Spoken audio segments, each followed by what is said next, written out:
Disaster response and assets Hydraa విధివిధానాలను CM Revanth Reddy సమీక్ష నిర్వహించారు.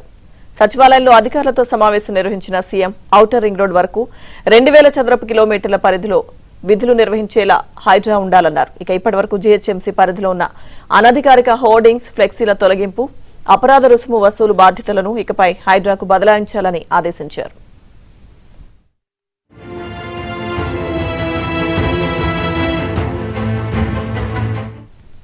జోన్ల విభజనలో పోలీస్ స్టేషన్, అసెంబ్లీ నియోజకవర్గ పరిధులు పూర్తిగా ఒకే జోన్లోకి వచ్చేలా జాగ్రత్త వహించాలన్నారు. నాలాలు, చెరువులు, ప్రభుత్వ స్థలాల ఆక్రమణల విషయంలో నిబంధనలు కఠినతరం చేసేలా అధ్యయనం చేయాలని సీఎం అధికారులకు ఆదేశించారు. HMDA, water works, disaster management, municipal విభాగాల మధ్య ఎప్పటికప్పుడు సమన్వయం ఉండేలా చూడాలన్నారు. రాష్ట్రంలో హైడ్రా ఒక బలమైన వ్యవస్థగా ఉండాలన్నారు.